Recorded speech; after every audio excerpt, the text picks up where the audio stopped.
My name is Myra Nolan, and I'm 34 years old.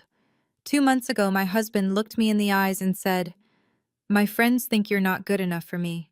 I could do better." I didn't scream. I didn't cry. I just said 5 words. Then go do better. That same day, I quietly canceled our $12,000 anniversary trip. I canceled the $4,500 watch I'd ordered for his birthday. And I canceled something else, something he didn't know I had the power to take away. See, for 7 years, I designed award-winning hotels while my husband's family called me the decorator. I'd worked 2,400 hours on their biggest project while they planned to take all the credit. 2 weeks after I said those 5 words, at 2 a.m., my husband's best friend called me sobbing, "Please answer. Something happened tonight, and it's about you." Before I tell you what happened, please take a moment to like and subscribe, but only if you truly enjoy this story. Let me know in the comments where you're watching from and what time it is there. It all started 7 years ago, the day I said I do to Daniel Whitmore. 7 years of marriage to Daniel Whitmore taught me one thing. There's a difference between being in a family and being part of one. Daniel was the only son of Richard Whitmore, founder and CEO of Whitmore Properties, a boutique real estate development firm based in Portland, Oregon. The Whitmores weren't old money, but they acted like it.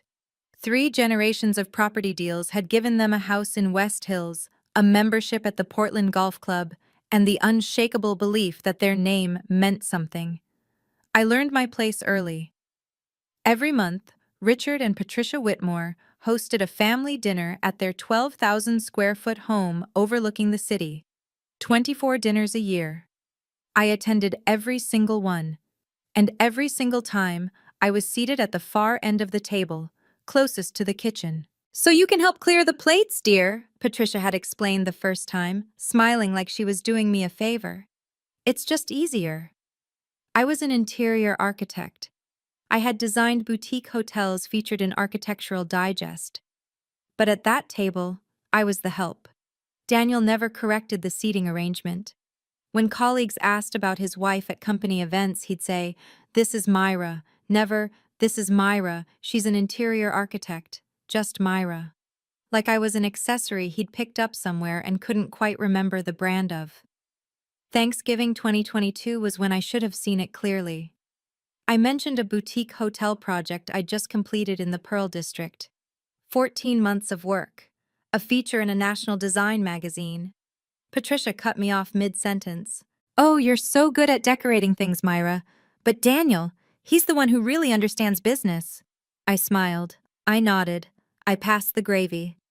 That was my first mistake. In March 2023, Richard Whitmore announced his legacy project, the Whitmore Grand, a 47-room boutique hotel in Portland's Pearl District. $4.2 million budget.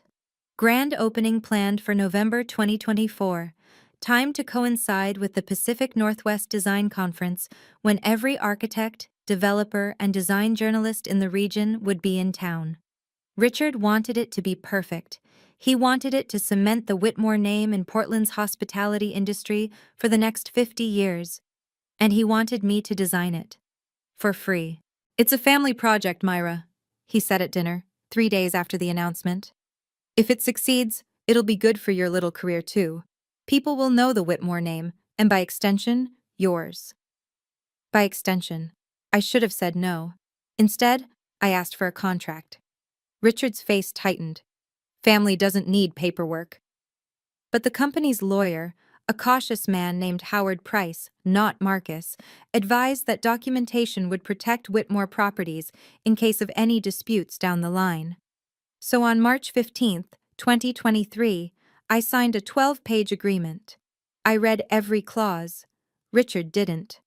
Clause 7.3 stated, "All designs created by Myra Nolan remain her intellectual property until written approval is granted for commercial use." Standard language in my industry. Standard protection for any designer working on a major project. Richard signed it without a second glance. Daniel witnessed it. "This is family," Richard muttered as he initialed the last page. "What's there to worry about?" Over the next 14 months, I poured 2,400 hours into the Whitmore Grand, 47 unique room concepts, 312 emails coordinating with contractors, vendors, and the Whitmore Properties team. Every email had the same header. From Myra Nolan, lead interior designer. Every design file I sent was a low-resolution preview, with a watermark. The original stayed on my laptop. If I'm being honest, the hotel project wasn't the first time I made myself smaller for the Whitmores. It was just the most expensive. There was Daniel's birthday, a tradition I maintained for 7 years. Every April, I planned a dinner party for 30 guests at our home. I hired caterers. I curated the guest list. I made sure his golf buddies had the imported scotch they liked, and his mother had her favorite orchids on the table. Daniel forgot my birthday 3 years in a row. 2021, 2022, 2023. I've been swamped at work, babe, he said each time, like it explained everything. Like I wasn't working too. Then there were the nights his friends came over unannounced. Marcus Webb, Tyler Grant, Kevin Shaw. They'd settle into our living room like they owned it, talking about investments and golf handicaps while I fetched drinks and cleared plates. No one said thank you. No one asked about my work. I told myself it was fine. I told myself this was just how things were. In September 2023, I was invited to speak at the Oregon Society of Interior Architects annual conference. It was a significant honor, recognition from my professional peers for a decade of work. I asked Daniel to come. "I've got something more important," he said, barely looking up from his phone. "Besides, it's just a small talk thing, right?" I went alone. I delivered my presentation to 300 industry professionals. I talked about boutique hospitality design and sustainable material sourcing. Afterward, Eleanor Vance, former president of the society and my mentor since I was an intern, took a photo with me and posted it to LinkedIn. "Proud of my former mentee at Myra Nolan," she wrote, "a rising voice in boutique hospitality design." The post got 400 likes. Daniel never saw it. But I saved the screenshot. I didn't know why at the time. Now I do. Saturday, October 26th, 2024, 7:14 p.m. I remember the exact time because I was looking at the clock when Daniel walked through the front door. He'd been at the Portland Golf Club all afternoon with Marcus, Tyler, and Kevin, his inner circle, the men whose opinions mattered more to him than mine ever had. He was still wearing his golf shoes. He tracked grass across the hardwood floors I'd had refinished 6 months earlier. "You won't believe what Marcus said today," Daniel announced, dropping onto the couch with a grin. I was in the kitchen finishing prep for dinner. "What?" "He asked why I married you." I set down the knife I was holding, slowly. Daniel laughed, oblivious. "Tyler said I could have done way better, like model level better." I waited. I waited for him to say he'd defended me, that he'd told them they were wrong, that he was lucky to have me. He shrugged. "Honestly, I kind of see their point sometimes." He grabbed the remote, eyes already on the TV. "My friends think you're not good enough for me. And yeah, I could do better." 7 years. 7 years of forgotten birthdays and unacknowledged work, and being seated next to the kitchen at family dinners. 7 years of making myself smaller so he could feel bigger. And now this, said casually, like he was commenting on the weather. I stood there for exactly 7 seconds. I counted. Then I said, "Then go do better." Daniel looked up, confused. He laughed, uncertain this time. "Come on, babe, you know I'm just saying. I heard what you said." I turned and walked upstairs. I closed the door to my home office. I didn't cry. For the first time in 7 years, I was done crying for Daniel Whitmore. That night, I sat in my home office until 2 a.m. The room was small. Just a desk, a drafting table, and a wall of design books I'd collected over 11 years. Daniel called it my hobby corner. The Whitmores called it unnecessary. But this room had produced every concept for the Whitmore Grand. Every sketch, every rendering. I opened my laptop and stared at the project files. 14 months of work, 2,400 hours, 47 room concepts that would make or break the Whitmore family's reputation in Portland's hospitality industry, and not once had anyone said my name. I pulled up the contract I'd signed in March 2023, scrolled to clause 7.3. All designs created by Myra Nolan remain her intellectual property until written approval is granted for commercial use. I read it 3 times. Then I opened a new browser tab and searched for intellectual property attorneys in Portland. The first result was a woman named Sarah Chen. I scrolled past. The second was a firm called Hartwell & Associates. I bookmarked it. At 2:47 a.m., I made a list. If I stayed silent, I would lose my professional reputation. The Whitmores would take credit forever. My mental health. 7 years of swallowed anger was already showing cracks. My future. If Daniel genuinely believed I wasn't good enough, this marriage was already dead. At 3:15 a.m., I made another list. If I stopped giving, the Whitmores couldn't use my designs without my permission. Daniel would finally have to see me. I would finally see myself. I closed my laptop. For the first time in 7 years, I asked myself a question I'd been too afraid to ask. What happens when I stop giving them everything? I was about to find out. Sunday, October 27th, 2024. Daniel slept until noon. He always did after golf days. By then, I had already made 3 phone calls. 8:15 a.m. I called the Four Seasons Maui and canceled our 8-year anniversary trip. 5 nights, ocean view suite, couples massage package, total cost $12,400. They refunded 80% to my personal credit card, the one Daniel didn't know I'd kept separate. 9:30 a.m. I emailed Carlson & Sons Jewelers and canceled the custom Omega Seamaster I'd ordered for Daniel's birthday. $4,500. Full refund, since it hadn't shipped yet. 10:20 a.m. I sent a brief message to Sarah Hartwell at Hartwell & Associates, the intellectual property attorney I'd found the night before. I need advice regarding clause 7.3 of a design contract. When can we speak? She replied within an hour. Monday, 9 a.m. Bring the original agreement and all related correspondence. By the time Daniel stumbled downstairs for coffee, I was sitting at the kitchen table reading the Sunday paper. Morning, he mumbled, not looking at me. Morning. He poured himself coffee, scrolled through his phone, and left to watch football in the den. He didn't mention what he'd said the night before. He didn't apologize. He didn't even seem to remember. That afternoon, while Daniel shouted at a Seahawks game, I received another email. Sarah Hartwell had done a preliminary review of my contract summary. Ms. Nolan, she wrote, based on what you've described, Clause 7.3 is clear. Your designs remain your intellectual property. Whitmore Properties cannot use them for any commercial purpose, marketing, press releases, grand opening materials, without your written consent.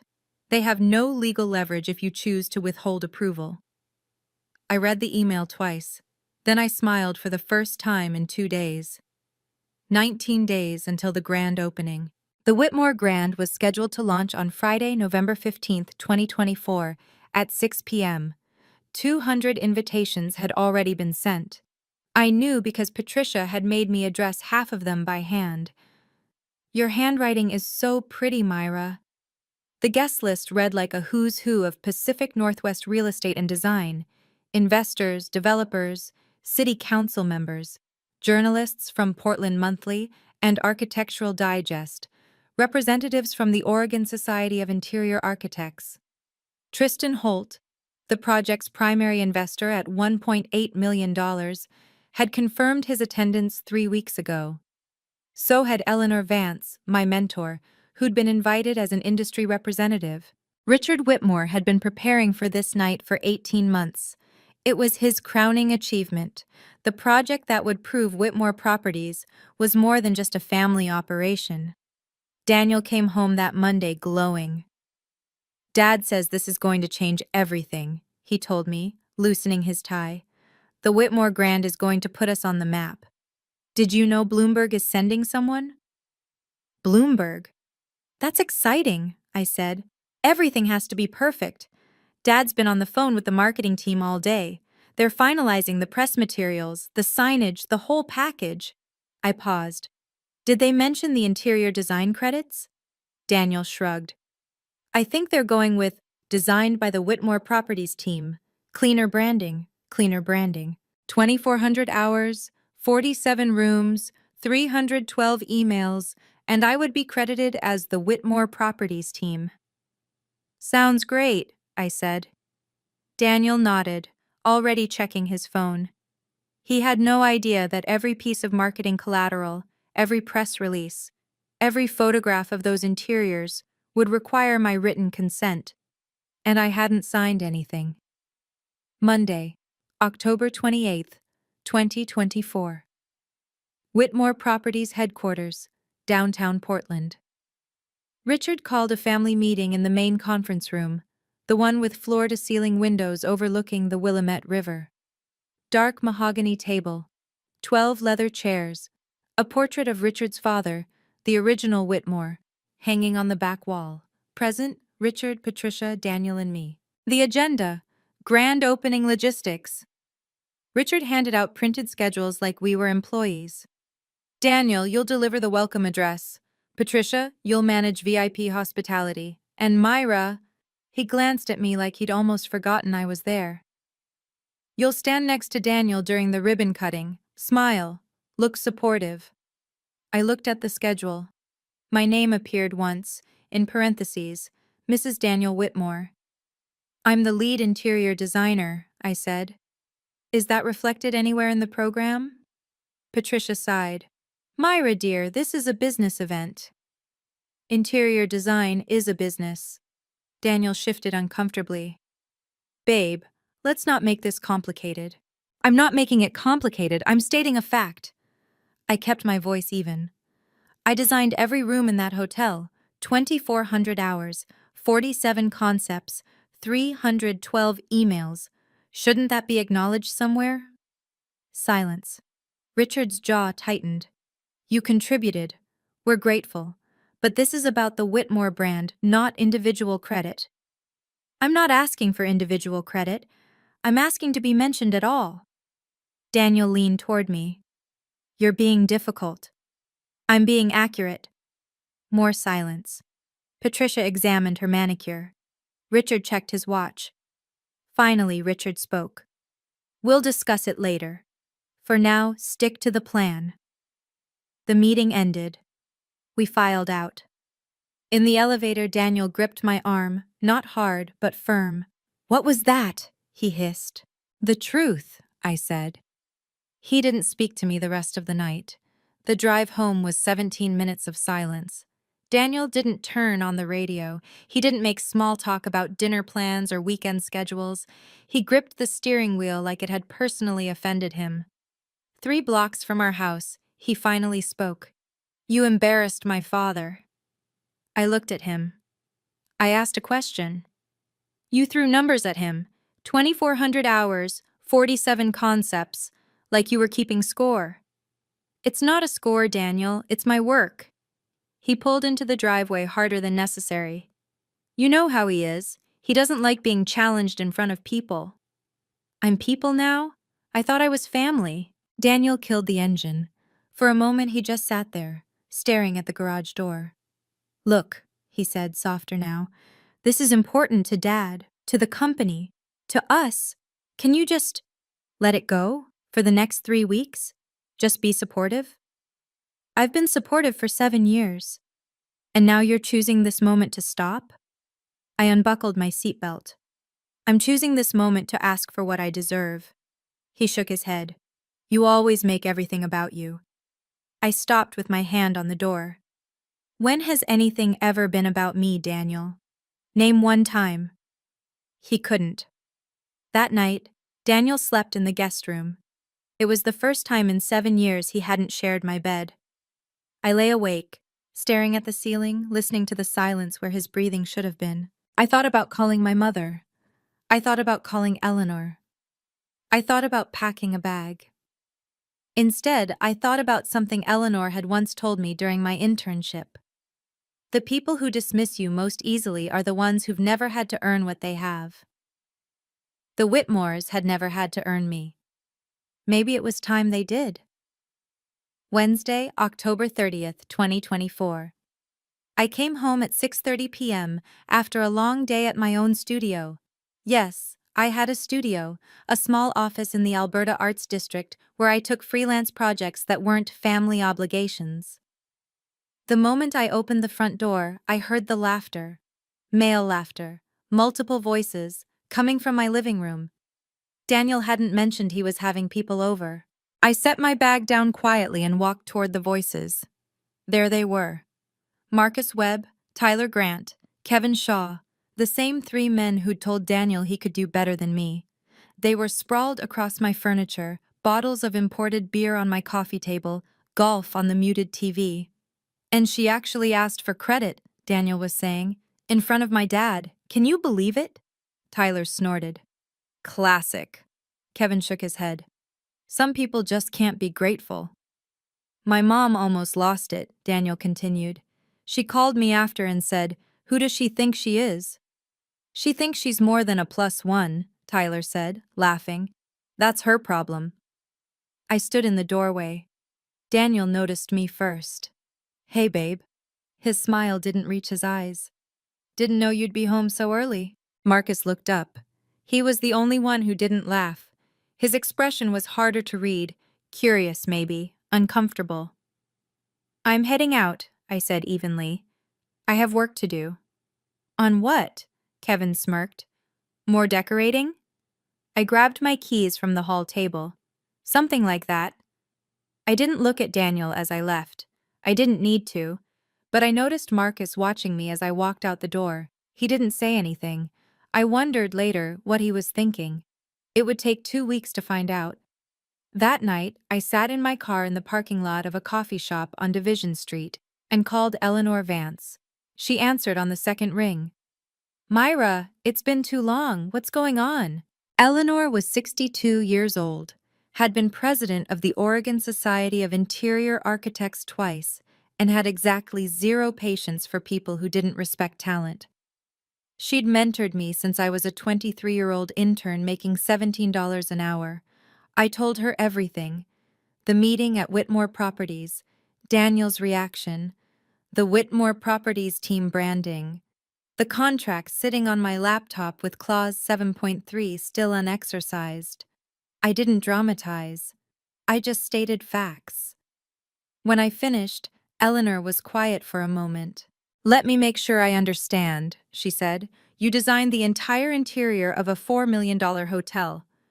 You have a signed contract giving you ownership of those designs until you provide written consent, and they're planning to open in 3 weeks without even mentioning your name?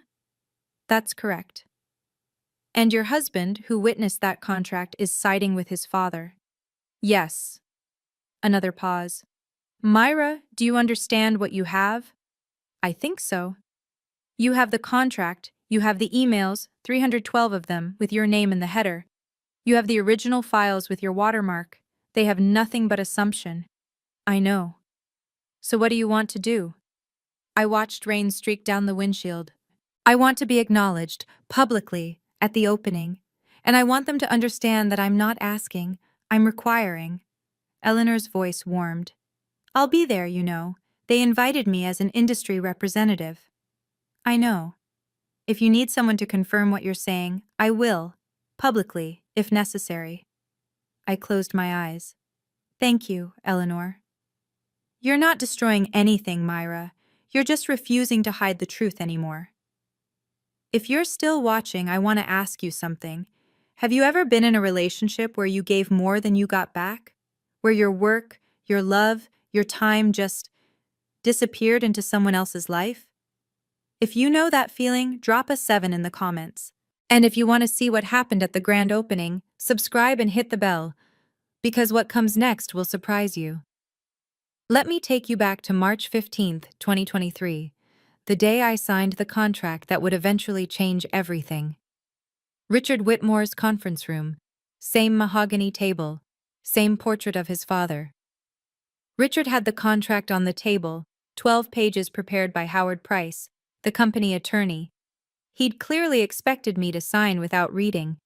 It's standard language, Richard said, waving his hand dismissively. Just protects the company in case of disputes. Not that there would be any. This is family. I picked up the document. I'd like to read it first. Patricia, who'd come to observe, exchanged a glance with Daniel. He shrugged. I read every page, every clause. I'd been doing this for 11 years. I knew what to look for. Page 8, Section 7, Clause 7.3. All designs created by Myra Nolan remain her intellectual property until written approval is granted for commercial use.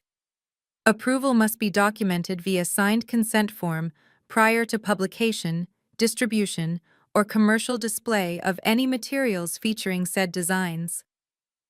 Standard industry language. Every designer I knew insisted on similar protection.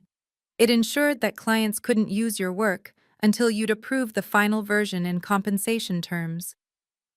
Richard had no idea what he was signing. Why would he? He'd never worked with a professional designer before. His previous projects used contractors who worked for hire, no IP retention. Everything looks fine, I said. Richard smiled, relieved. Good, good. Daniel, witness her signature. Daniel signed without reading. Richard initialed every page without reviewing them. Howard Price filed the contract, and for 18 months, no one at Whitmore Properties thought about Clause 7.3 again. Until I did. The originals lived on my laptop. 312 emails with my name in the header.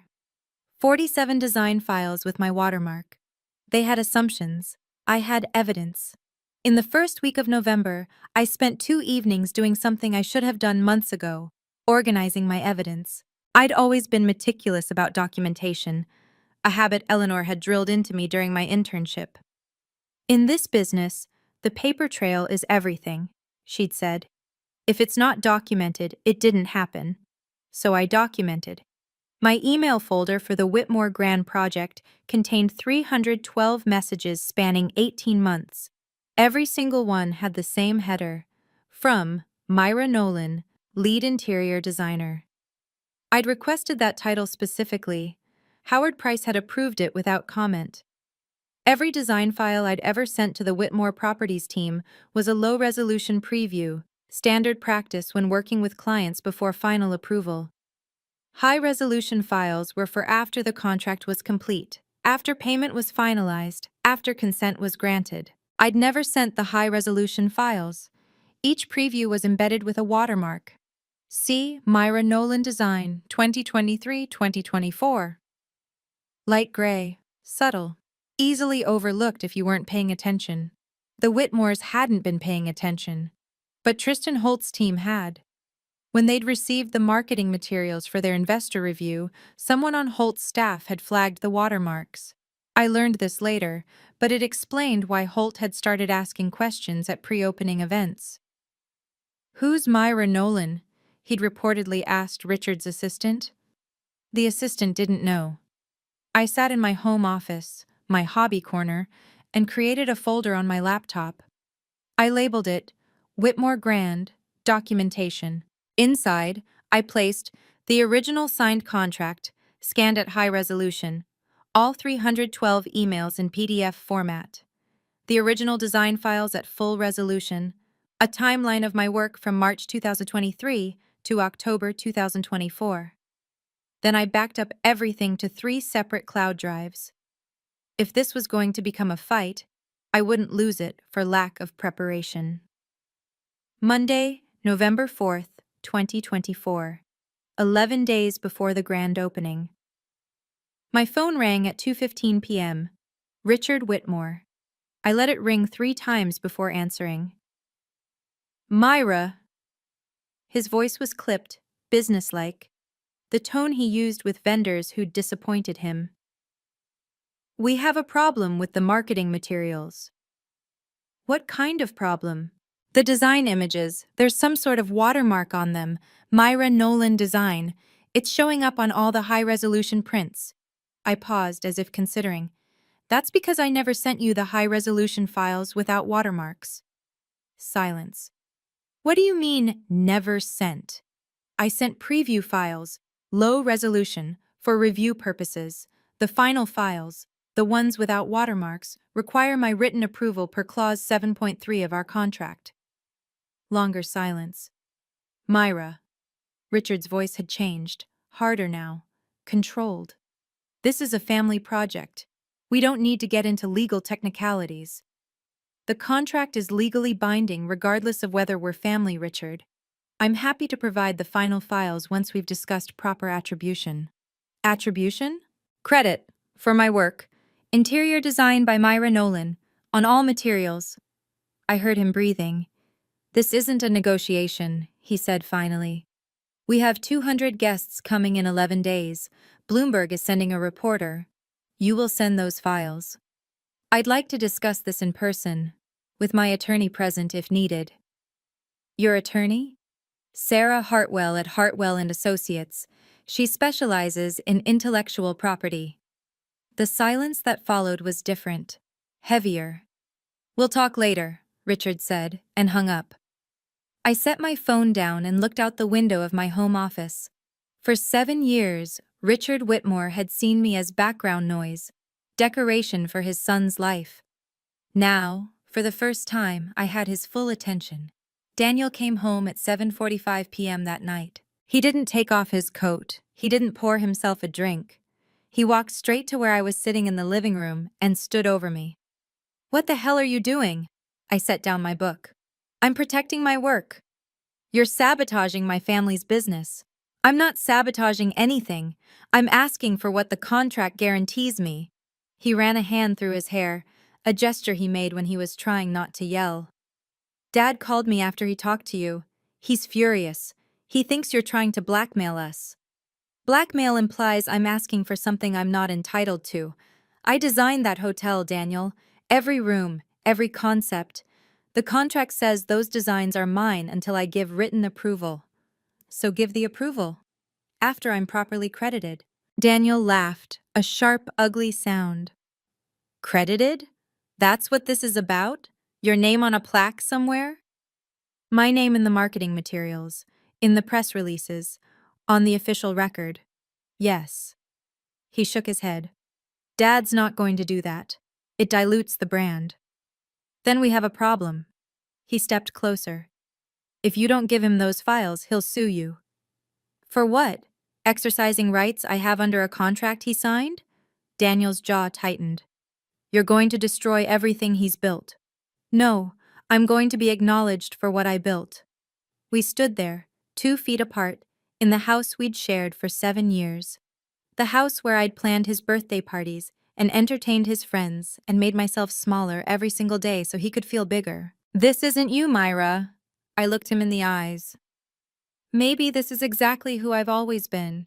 You just never bothered to see it.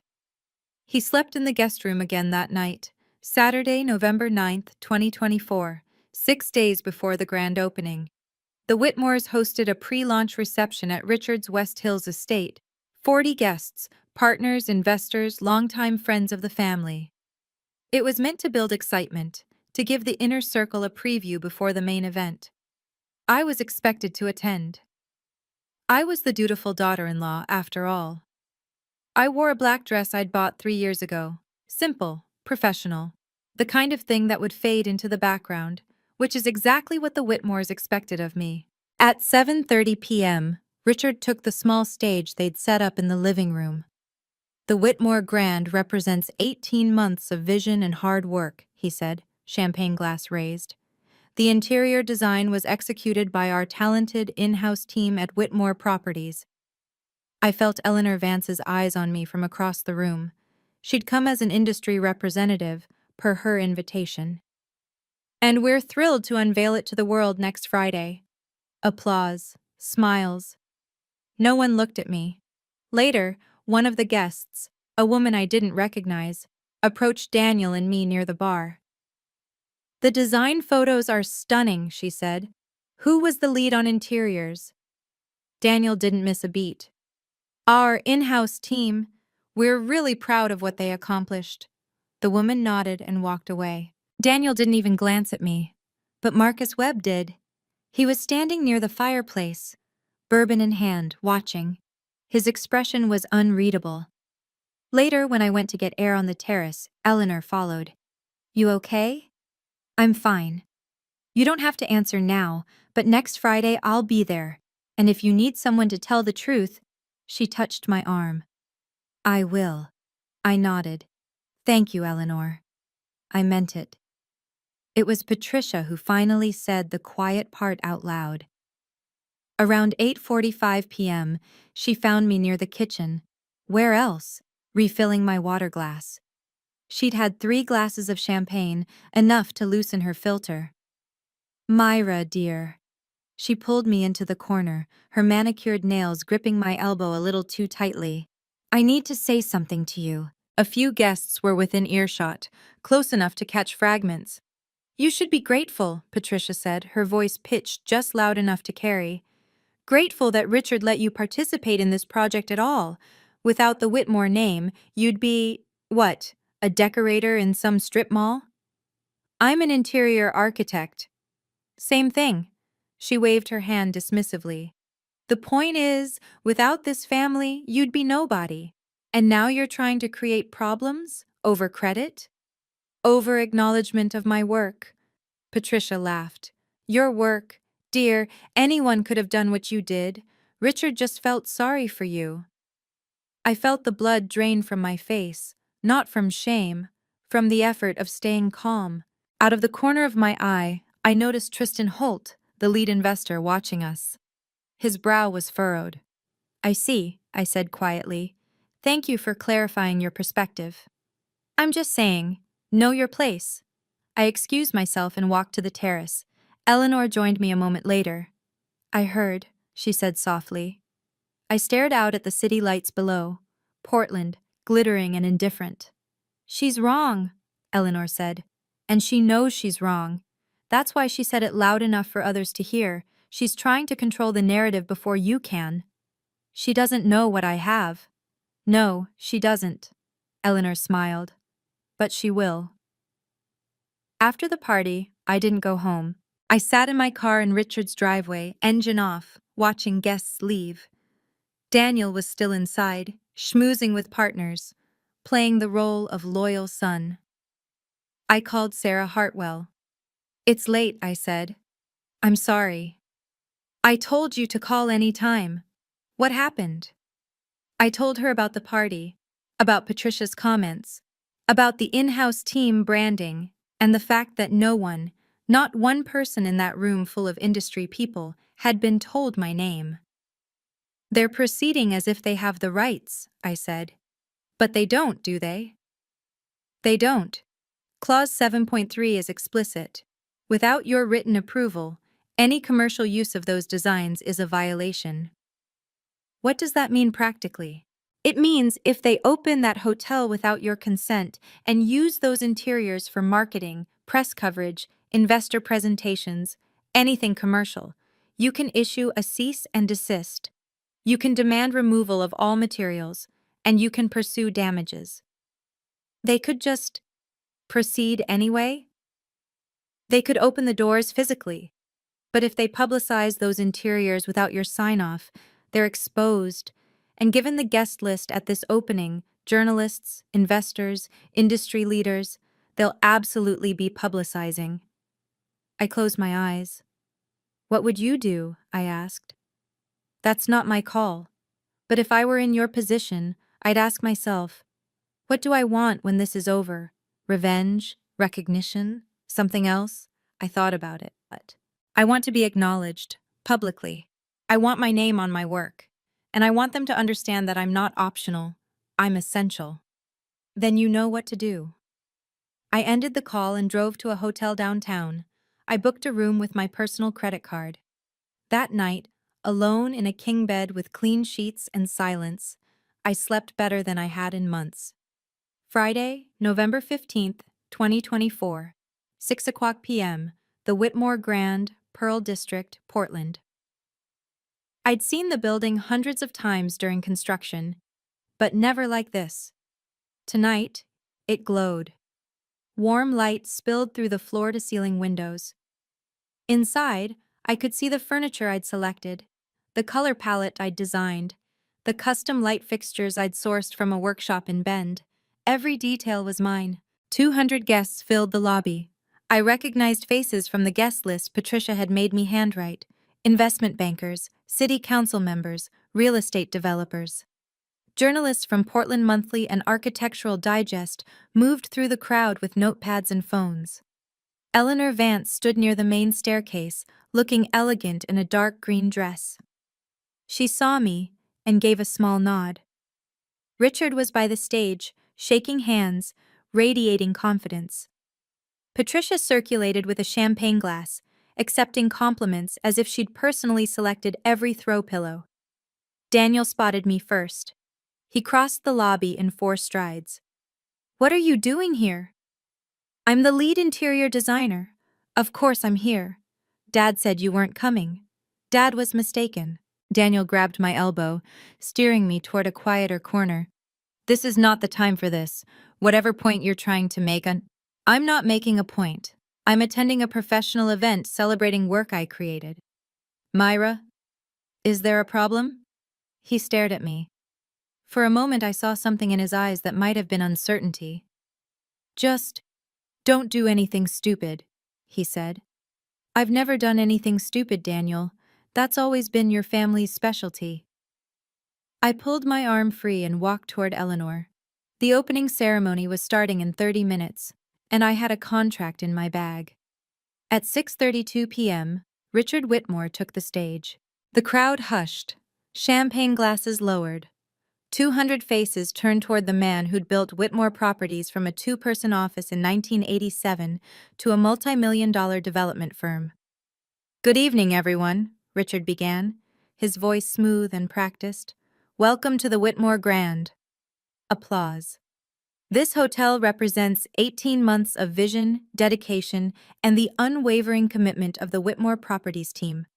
Every detail you see tonight, from the custom millwork to the curated art collection to the interior design, was executed by our talented in-house professionals. I stood near the back of the room, laptop bag over my shoulder. Eleanor caught my eye. Her expression was steady, ready. "The Whitmore Grand isn't just a hotel," Richard continued. "It's a statement, a testament to what a family business can achieve when everyone pulls together." He raised his glass. "To the Whitmore Grand, and to the future of Whitmore Properties." The crowd raised their glasses. The applause swelled, then a voice cut through. "Mr. Whitmore." Tristan Holt, the primary investor, $1.8 million. He was standing near the front, hand raised like a student with a question. "I'd like to ask about the interior design credit. The materials your team sent me had a watermark. Myra Nolan Design. Is Ms. Nolan here tonight? I'd love to meet the designer." The room went quiet. Richard's smile flickered. She's a family member. She assisted with some elements of the project." "Assisted?" Tristan frowned. "The watermark was on every design file. That suggests more than assistance." Heads turned. I felt 200 pairs of eyes find me at the back of the room. Richard cleared his throat. "Perhaps Ms. Nolan could clarify," Tristan said, "if she's here." I stepped forward. "I am." I walked through the crowd slowly. People parted. Conversations died. By the time I reached the front of the room, there was no sound except the soft clink of ice in glasses. Richard's face was rigid. Patricia had gone pale. Daniel stared at me like he'd never seen me before. "Thank you, Mr. Holt," I said, my voice steady. "I'd be happy to clarify." I turned to face the crowd. "My name is Myra Nolan. I'm an interior architect with 11 years of experience. I'm also—" I glanced at Daniel, "the daughter-in-law of Richard Whitmore." Murmurs rippled through the room. "Over the past 14 months, I served as the lead interior designer for the Whitmore Grand. That included 2,400 hours of design work, 47 unique room concepts, and 312 emails coordinating with vendors, contractors, and the Whitmore Properties team. I opened my laptop bag and pulled out a printed document. On March 15, 2023, I signed a contract with Whitmore Properties. That contract included Clause 7.3, which states, and I'll quote, "All designs created by Myra Nolan remain her intellectual property until written approval is granted for commercial use." I held up the contract. Richard Whitmore's signature was clearly visible. This contract was signed by Richard Whitmore as CEO and witnessed by Daniel Whitmore. To date, I have not provided written approval for commercial use of my designs. The silence was absolute. "I'm not here to cause problems," I continued. "I'm here to state facts. Every piece of design you see tonight, every room, every fixture, every color palette, is my work. And under the terms of the contract Mr. Whitmore signed, I have the legal right to control how that work is used." I lowered the contract. I believe in giving credit where it's due. I'm hoping Mr. Whitmore does too. Before Richard could respond, another voice rose from the crowd. "May I add something?" Eleanor Vance stepped forward, elegant and composed. At 62, she'd spent 4 decades in this industry. Everyone in the room who mattered knew her name. "For those who don't know me," she said, "I'm Eleanor Vance. I served 2 terms as president of the Oregon Society of Interior Architects. I've been Myra Nolan's mentor since she was an intern, 11 years ago." She moved to stand beside me. In 2021, Architectural Digest named Myra a rising voice in boutique hospitality design. She was one of only 12 designers nationwide to receive that recognition. Eleanor pulled out her phone and held it up. "I have the article here, if anyone would like to verify." She swiped to another screen. "Here's a LinkedIn post I made after Myra spoke at our annual conference in 2023. Quote, 'Proud of my former mentee, one of the most talented designers I've had the privilege to work with.'" The journalists were writing furiously now. I saw the Architectural Digest reporter typing on her phone. "I've followed this project since Myra told me about it 18 months ago," Eleanor continued. "I've seen the concepts. I've reviewed the designs. Every element of this hotel's interior is her original work. That's not opinion. That's professional assessment from someone who's been evaluating design work for 40 years. She turned to Richard. "Mr. Whitmore, with respect, I don't know what happened behind closed doors in your family. But in my professional judgment, failing to credit the designer of record for a project of this scale isn't just an oversight. It's an ethical violation." The room exploded in whispers. Tristan Holt stood up. "I think we need a conversation," he said. "Tonight, in private." The next 15 minutes were chaos in slow motion. Tristan Holt crossed the room and shook my hand. "Ms. Nolan, I invested $1.8 million in this project. I was told Whitmore Properties handled all aspects of design. This is the first I'm hearing about an outside contractor with IP retention." "I'm not a contractor, Mr. Holt. I'm family," which is apparently why they assumed I'd work for free and stay invisible. Holt's jaw tightened. He turned to Richard. "We need to review the documentation immediately, all of it. Every contract, every agreement. If there are unresolved IP issues, I'm pausing the Phase 2 investment until they're resolved." Richard's face had gone from red to ashen. "Tristan, this is a misunderstanding." "This isn't a misunderstanding," Holt interrupted. "This is a due diligence failure." The Portland Monthly reporter appeared at my elbow. "Ms. Nolan, can we schedule an interview? I'd like to understand the full scope of your involvement." "Of course." Across the room, Patricia was whispering frantically to a group of family friends, doing damage control. Daniel stood frozen by the stage, staring at me with an expression I couldn't read. Shock, maybe? Or something more complicated? Marcus Webb was there too, watching from the periphery. His face wasn't smug or dismissive like the others. He looked thoughtful. Eleanor touched my arm. "You did it. I told the truth, that's all. That's everything." Richard finally found his voice. Perhaps we should take this discussion somewhere private. I think the discussion should stay public, I said calmly. At least the part about who designed this hotel. The business details can be private. I turned to the crowd. I hope you enjoy the Whitmore Grand tonight. Everything you see is exactly as I designed it. Then I walked toward the conference room where my future would be decided. If you ever dreamed about standing up and telling the truth, even a small truth, type truth in the comments below. I want to hear your story.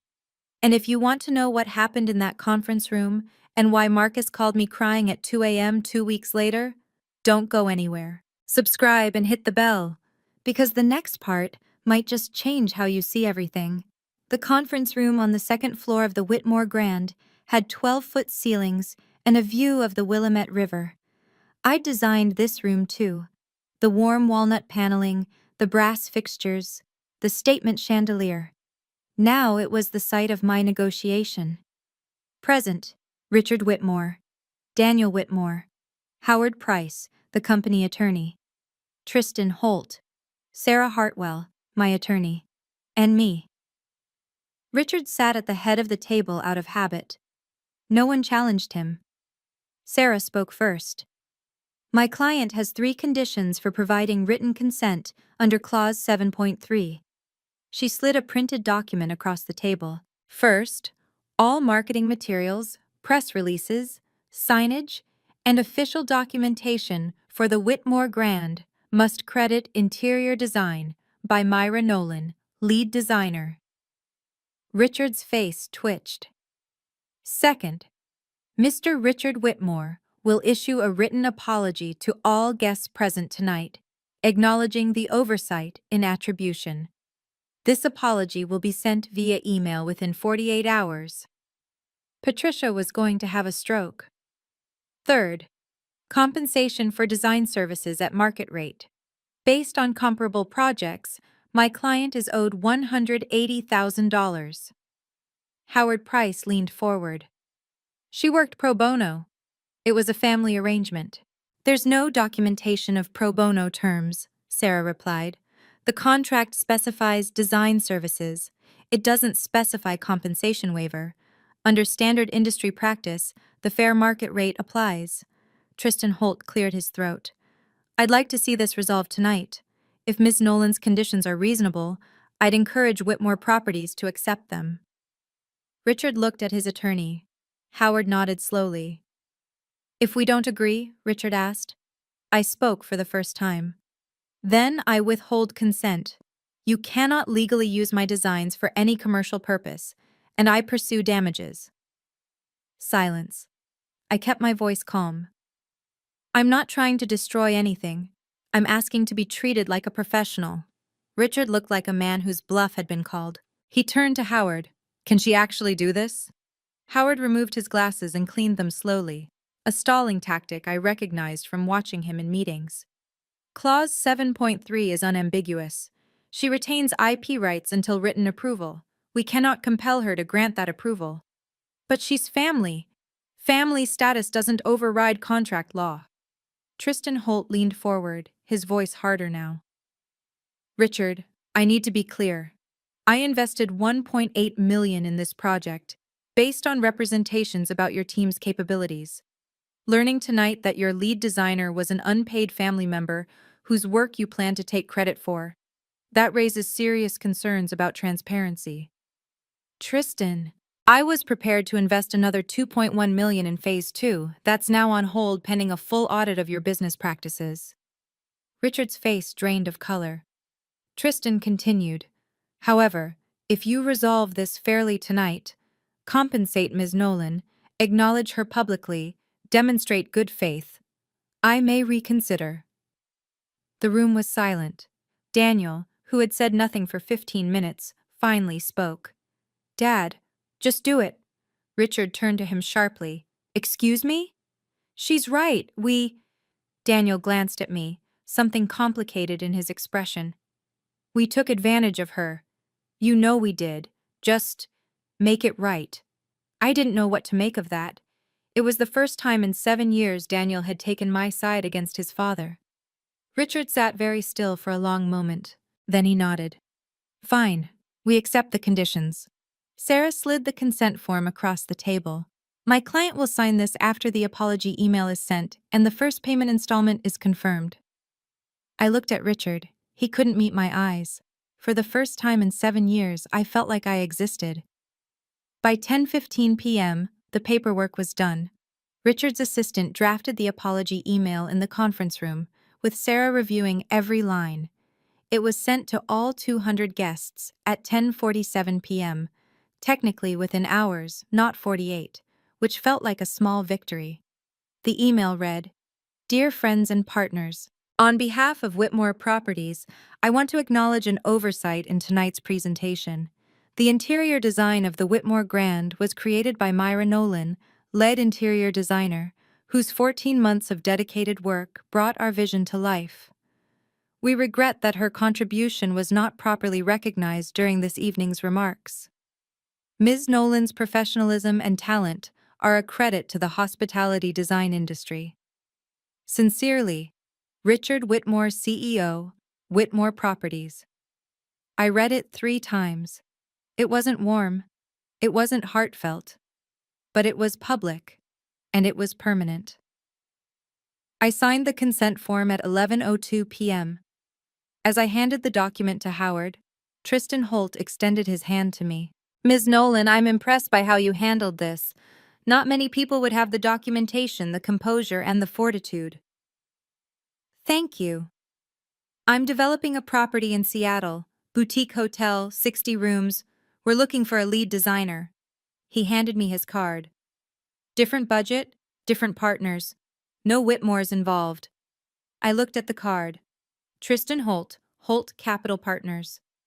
"I'll call you." "Please do."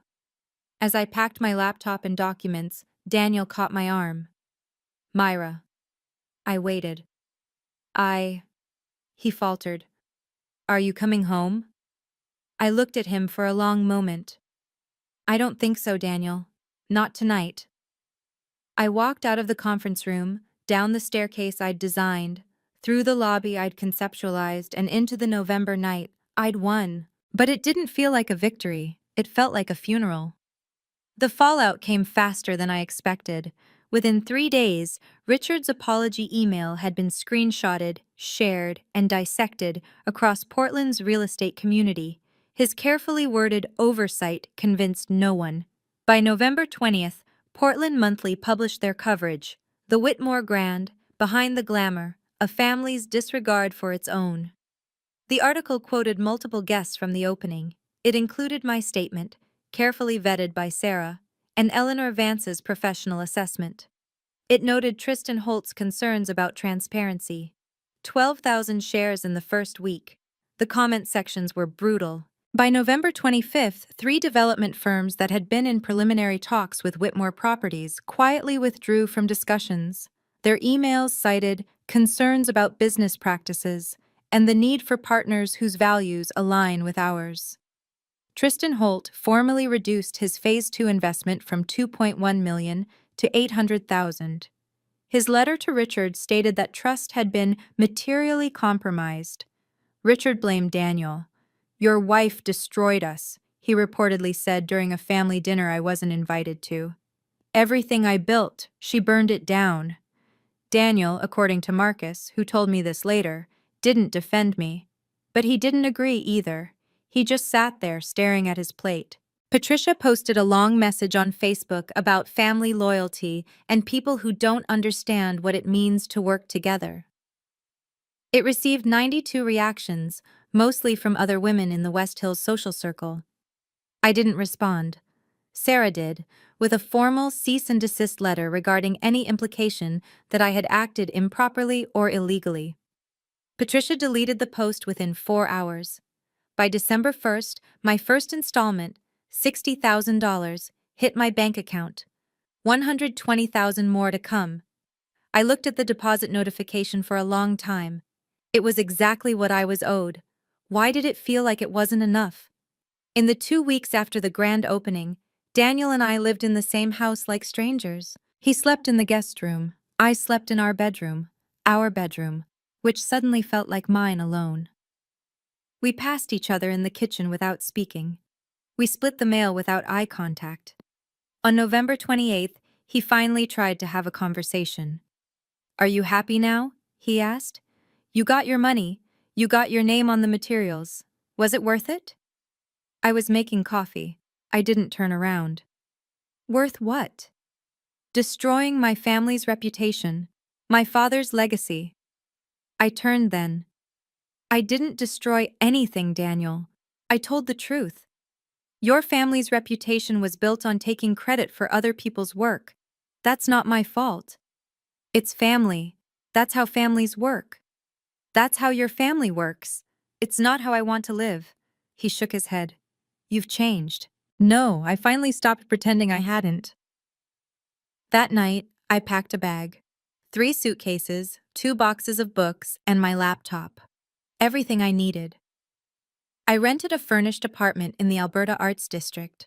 A 1-bedroom with hardwood floors and north-facing windows that caught the morning light. I didn't file for divorce. Not yet. That felt like a door I wasn't ready to close. But I didn't go back to that house. On my first night alone, I sat on the floor of my empty living room with a glass of wine and my phone. I had 17 new emails, 3 from journalists, 2 from potential clients, 1 from Eleanor, and 1 from Tristan Holt's office, asking if I was available for a preliminary meeting about the Seattle project. I looked around my quiet apartment. For the first time in 7 years, the silence felt like peace. Friday, November 29th, 2024, 2:07 a.m. My phone lit up in the darkness. I'd fallen asleep on the couch, half watching a documentary about architecture in Copenhagen. I fumbled for the phone without looking at the screen. "Hello?" "Myra." The voice was hoarse, shaky. "It's Marcus." Marcus Webb, Daniel's best friend, the man who'd watched me be humiliated at parties for 7 years without saying a word. "It's 2 in the morning, Marcus." "I know. I'm sorry. His voice cracked. "I needed to tell you something." I sat up. "Are you okay?" "I was at Tyler's tonight, with Daniel. They were drinking, a lot, and Daniel started talking." I waited. "He said," Marcus took a breath. "He said he always knew you were better than him, more talented, more accomplished. He said he knew the whole time." My chest tightened. "He said he was scared," Marcus continued, "that if he admitted it, if he gave you credit, he'd look small, like he'd married up and everyone would know it. So he kept you down. On purpose. He said he'd been doing it since the beginning." I closed my eyes. "And his father?" "His father told him to. Years ago. Richard said, 'Never let her get bigger than the family. Control the narrative.' Daniel's been following that playbook since you got engaged." The room was very quiet. "Why are you telling me this?" "Because I watched it happen. For years. And I never said anything." His voice broke. "I'm sorry, Myra. I was part of it. I laughed at those jokes. I looked the other way." "Why now?" "Because tonight, watching Daniel fall apart, I realized I was just like him. Too scared to do the right thing." He paused. "You deserved better. From all of us." I stared at the ceiling for a long time. "Thank you, Marcus." I meant it. Monday, December 2nd, 2024. I met Tristan Holt at his office in the U.S. Bancorp Tower, 23rd floor corner suite with views of Mount Hood. "Ms. Nolan," he shook my hand firmly, "thank you for coming." "Thank you for inviting me." We sat at a small conference table. Tristan slid a folder across to me. "The Cascade House, 60-room boutique hotel in Seattle's Capitol Hill neighborhood, ground-up construction, target opening, fall 2026. I opened the folder. Renderings, floor plans, market analysis. Budget for interior design, $350,000. Full creative control, your name on everything. Contracts, marketing, signage. Non-negotiable. I looked up. "Why me?" "Because I saw how you handled the Whitmore Grand." He leaned back. "You had the documentation. You had the composure. And when you were pushed, you didn't crumble or lash out. You stated facts and held your ground. That's rare. I almost didn't. But you did. That's what matters. I looked at the folder again. $350,000, full credit, complete independence. I'll need to review the contracts with my attorney. Of course, take whatever time you need. I don't need much. I closed the folder. I'm very interested, Mr. Holt. Tristan. Tristan. He smiled. A genuine smile, not the practiced kind I'd seen from the Whitmores for 7 years. I think this could be the start of something good, Myra. That evening I called Eleanor. They want me, I said. Full creative control, 350,000. Of course they do. I could hear her smiling. You're exceptional. You just needed someone to see it who wasn't trying to keep you invisible. I hung up and started sketching. For the first time in years, I was designing for myself. It felt like breathing. Saturday, December 7th, 2024. Daniel came to my apartment. He'd texted first, unusual for him, and asked if we could talk. I agreed, against my better judgment. Some conversations need to happen in person. He looked terrible, unshaven, dark circles under his eyes. The man who'd always been so careful about appearances looked like he'd stopped caring. You look tired, I said. I haven't been sleeping. He sat on my second-hand couch, a far cry from the $8,000 sectional we'd had in our house. Myra, I want to try again. I'd expected this. What would that look like? I'd change. I'd do better. You said that 3 years ago, after you forgot my birthday for the second time. You said it 2 years ago when I asked you to acknowledge my work at the company holiday party. You said it last year when I told you I felt invisible in our marriage. He was silent. How many times do I hear, "I'll change," before I get to believe it? This time is different. Why? Because I almost lost you. I looked at him, this man I'd loved for 7 years, who'd promised to cherish me and instead had diminished me, piece by piece, until I barely recognized myself. If you want things to be different, I said slowly, you need to do the work. Real work, therapy, with a professional, for at least 6 months. Consistent attendance, genuine effort. Therapy? Yes, I'm not your teacher, Daniel. I'm not going to teach you how to respect me. You need to figure that out yourself. He stared at the floor. And if I do that, you'll come back? I'm not making promises, but I won't close the door completely. I paused. I'm also not waiting. I have my own life to build. He nodded slowly. It was the first honest conversation we'd had in years.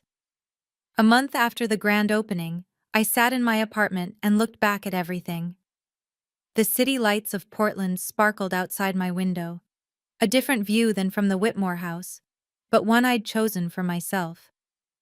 I thought about what I'd learned. First, silence isn't peace.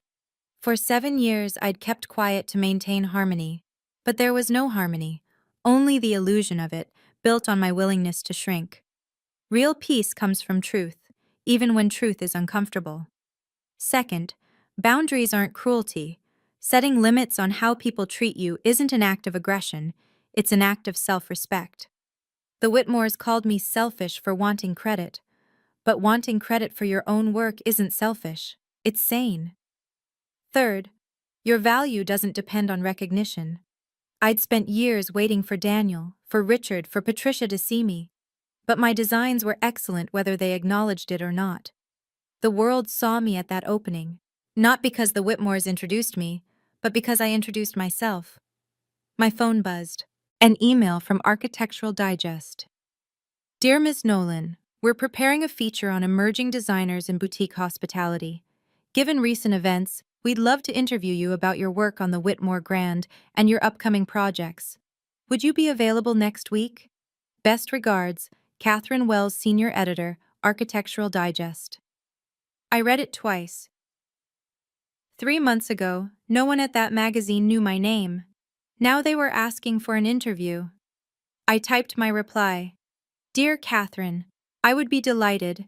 Please let me know your availability. Best, Myra Nolan, interior architect. I hit send and smiled. I hadn't won the Whitmore's respect, but somewhere along the way, I'd stopped needing it. I'd won something better. I'd won my own. It's December now. The Seattle project is moving forward. I signed the contract last week. Full creative control, my name on everything. Tristan's team has been professional, communicative, and respectful. They ask for my opinions. They listen to my answers. It's a strange feeling after 7 years with the Whitmores. I'm speaking at the Pacific Northwest Design Conference in February. Eleanor arranged the invitation. About time, she said. You've been ready for years. Everyone else is just catching up. Daniel started therapy. Marcus told me, we text occasionally now, a strange development I didn't anticipate. Apparently, Daniel goes every Thursday at 4 p.m. He hasn't missed a session yet. I haven't decided what that means for us. I'm not in a hurry. The Whitmore Grand is doing well, according to industry news. 87% occupancy in the first month. Reviews praise the stunning interior design by Myra Nolan, lead designer. They updated all the materials, as promised. Sometimes I drive past the hotel on my way to my studio. I look at the warm glow through those windows, my concept, my work, and I feel something complicated. Pride, mostly. Some sadness. A little anger that I had to fight so hard for what should have been freely given. But mostly, I feel free. This morning I stood in front of my bathroom mirror and said something I haven't said in years. You're worthy. Not because they finally see you, because you always were. If you're watching this and you recognize yourself in my story, the invisible one, the unacknowledged one, the one who keeps giving while they keep taking, I want to tell you something. Your value isn't determined by the people who refuse to see it. You don't have to shrink to make them comfortable. You are allowed to take up space. And sometimes, the bravest thing you can do is simply tell the truth. If this story touched you, please leave a like and share it with someone who needs to hear this. I want to know, do you think Myra should give Daniel a second chance? Or should she keep building her own path? Comment below. I read everything. And if you want more stories like this, check out the video in the description. Thank you for staying until the end. You're worthy too.